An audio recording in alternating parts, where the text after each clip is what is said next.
The Merchant of Venice by William Shakespeare was first performed at the Globe Theatre in the late 1590s, although an exact year is indeterminate.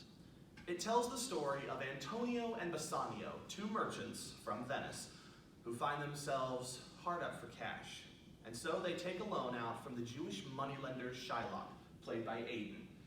Now Aidan, due to his bitterness and desire for vengeance from his mistreatment, demands as collateral against the loan a pound of Antonio's flesh. However, Antonio decides that he will accept these terms because he expects his ships to be coming into town very soon. And so they accept the loan.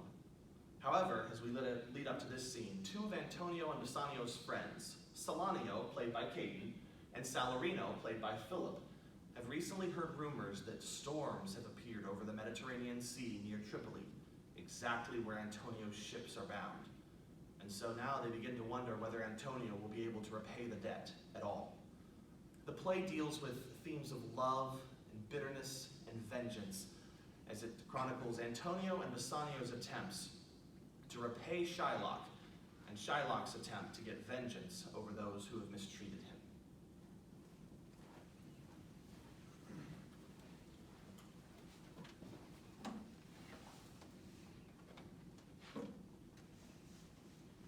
Why, man, I saw Bassanio under sail.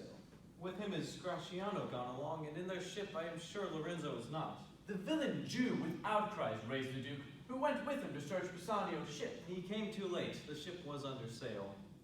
But there the Duke was given to understand that in a gondola were seen together Lorenzo and his amorous Jessica. Besides, Antonio certified the Duke they were not with Bassanio in his ship.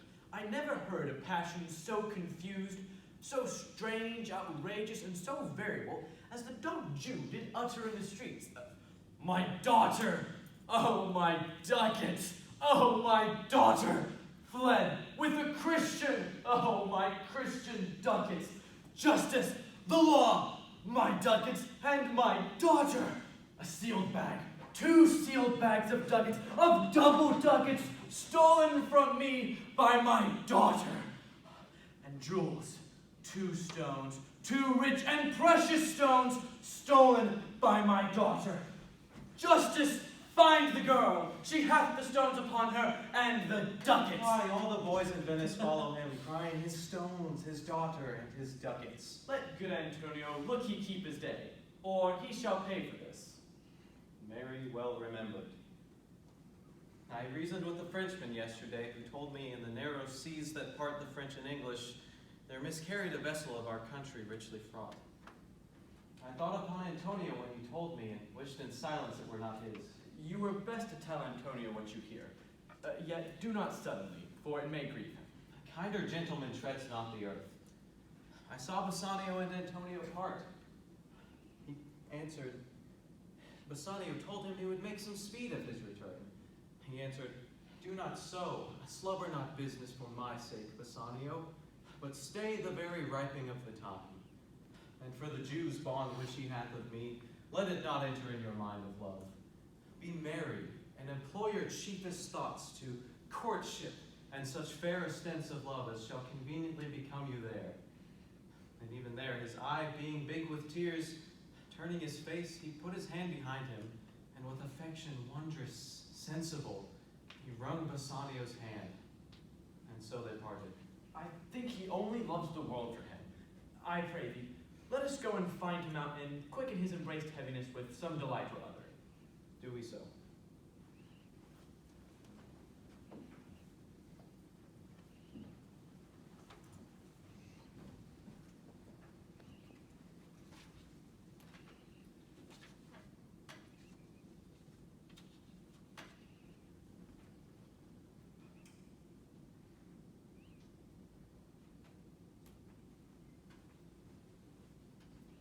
Now, what news on the Rialto?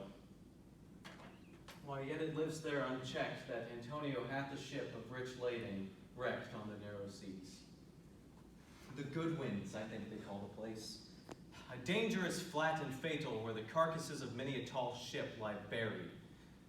So they say, if my gossip report be an honest woman of her word. I would she were as lying a gossip in that as ever napped Ginger, or made her neighbors believe she wept for the death of a third husband. But it is true, without any slips of prolixity, or crossing the plain highway of talk, that the good Antonio, the honest Antonio, oh, that I had a title good enough to keep his name company. Come, the full stop. Ha! What sayest thou?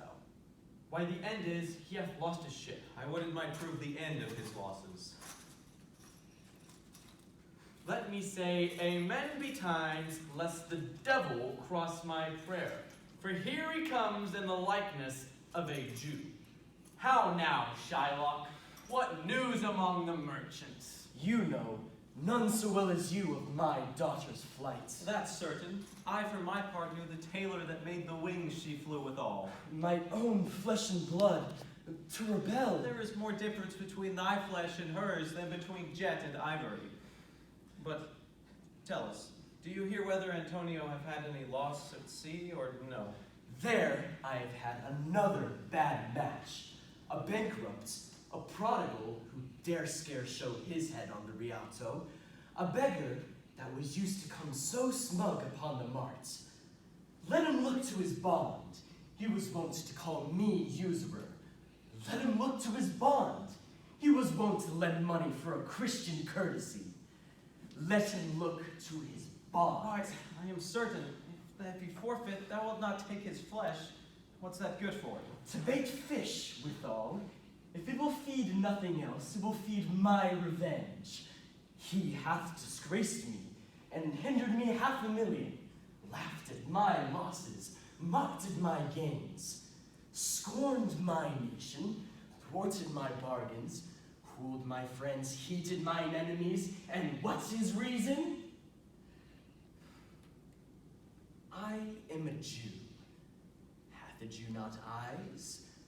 Hath a Jew not hands, organs, dimensions, senses, affections, and passions, fed with the same food, hurt by the same weapons, subject to the same diseases, healed by the same means, warmed and cooled by the same summers and winters, that a Christian is? If you prick us, do we not bleed?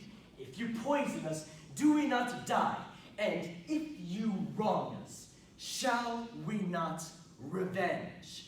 If we are like you in the rest, we will resemble you in that. If a Jew wrong a Christian, what is his humility? Revenge. If a Christian wrong a Jew, what should his sufferance be by Christian example? Why revenge? The villainy that you teach me, I will execute, and it will go hard, but I will better the instruction.